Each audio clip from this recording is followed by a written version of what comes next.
Oke, para investor. Kita sering banget kan dengar istilah saham murah. Saham yang harganya kelihatannya jauh di bawah nilai aslinya. Tapi kita juga tahu ada yang namanya value trap.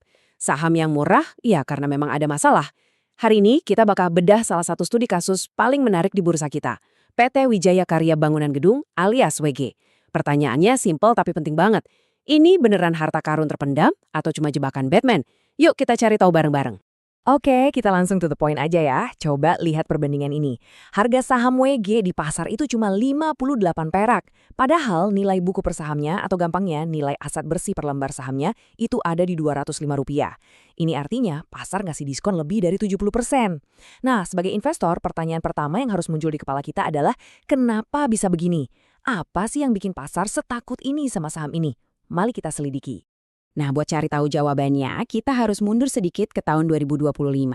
Tahun itu jadi momen krusial banget buat WGI. Mereka melakukan sesuatu yang drastis, yang disebut operasi pembersihan neraca. Dan percayalah, langkah inilah yang jadi kunci buat ngerti kenapa harga sahamnya seperti sekarang. Dan jeng-jeng, ini dia efeknya. Coba lihat baris laba rugi bersih. Setelah untung di 2023 dan 2024, tiba-tiba di 2025 mereka rugi lebih dari 630 miliar rupiah. Wow, angka merah segede ini ya wajar aja pasar langsung panik dan harga sahamnya anjlok. Tapi kita sebagai investor yang jeli nggak boleh berhenti di situ. Kita harus gali lebih dalam. Ini rugi karena bisnisnya ambruk atau ada cerita lain di baliknya? Jawabannya ada di sini, pembersihan neraca. Jadi ini bukan kegagalan operasional, tapi lebih kayak operasi bedah keuangan yang emang disengaja. Manajemen sadar betul mereka mengakui rugi besar buat ngebuang sampah-sampah kayak piutang macet dan aset-aset berisiko dari pembukuan mereka.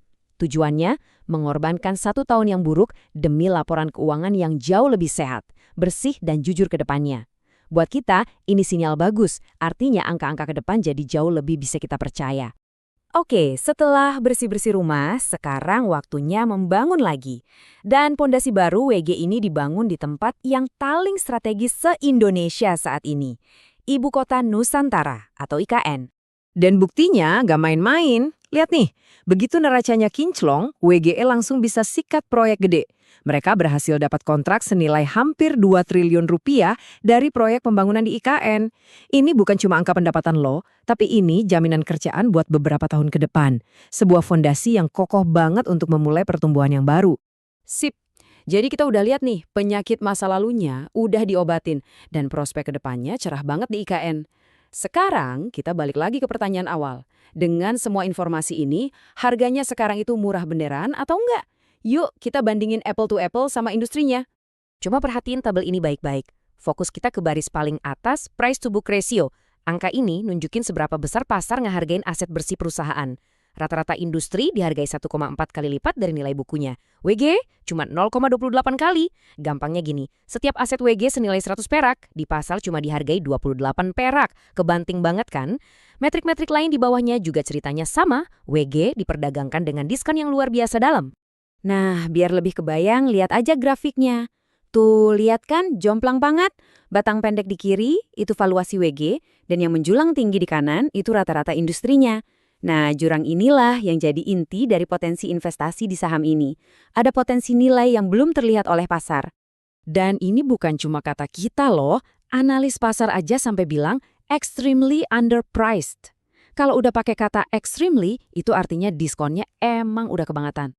Tapi ingat ya, saham murah itu butuh bensin buat bisa naik, butuh pemicu atau kita sebutnya katalisator.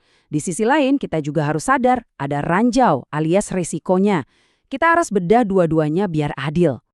Nah, ini dia bensin utamanya. Pemerintah punya rencana besar untuk menggabungkan 7 BUMN karya menjadi cuma 3.